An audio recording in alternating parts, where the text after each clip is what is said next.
Voilà, on commence ce feuilleton politique par l'incompréhension à l'Elysée devant les cachotteries de Barack Obama. Selon notre confrère Hervé Gattegno, Nicolas Sarkozy n'aurait pas été informé de l'opération anti-Ben Laden, contrairement à David Cameron, un camouflé, alors que la France est en première ligne dans la lutte contre le terrorisme. Et décidément, l'anti-sarkozysme donne de l'humour aux hommes politiques. À Laurent Fabius, par exemple, qui a confondu Sarkozy et notre confrère Jean-Michel Apathy. Écoutez. Il y a encore un an avant l'élection. Vous l'avez remarqué, M. Sarkozy. Monsieur Sarkozy. Celui-là, il va rester. Il va rester. Comme on dit dans Le Père Noël est une ordure, je vous présente mes confuses. Et dans la série des lapsus, retenez celui-là aussi. Roland Dumas interrogé sur Ben Laden. On se demande ce qui a pu lui traverser l'esprit. Moi, je trouve qu'il y a beaucoup de contradictions, y compris l'immersion du corps, qui n'est pas, contrairement à ce qu'on a dit, conforme à la doctrine, à la religion musulmane. Bon, tout ça, ça va créer une légende. On va dire, Woody Allen est toujours vivant. Qui a vu Woody Allen mort dans cette histoire?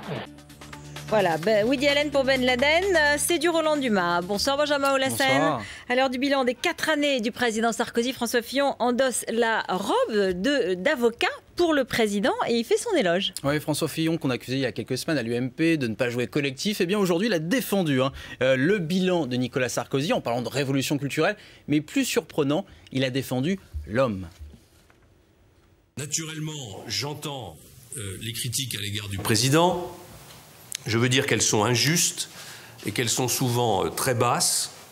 Le président de la République que je connais, celui que je côtoie depuis 4 ans, est bien éloigné des caricatures qui en sont faites. Et puis on parle de cette société de location de voitures qui surfe sur la rumeur entourant la grossesse possible de Carla Bruni-Sarkozy. Oui, et regardez cette affiche. Donc cette société de location de voitures, on la voit ici. Chère Madame Bruni, auriez-vous besoin d'une familiale? Alors voilà la phrase d'accroche sous la photographie d'un des monospaces à louer. Évidemment, cette société de location profite des nombreuses rumeurs de grossesse qui n'a ni été confirmée ni niée. Mais ce n'est pas la première fois que cette agence de location tacle un petit peu ou cherche la première dame. L'an passé, une autre affiche, cette fois à destination du public allemand, avait été donc publiée par cette agence. On pouvait lire « Faites comme Madame Bruni, prenez un petit Français ». Donc on aura compris qu'il s'agissait de Nicolas Sarkozy. Maintenant, reste à savoir si la prochaine campagne de cette agence essaiera de louer ou de se servir de l'image de DSK pour louer des Porsche. Merci beaucoup Benjamin Olassène.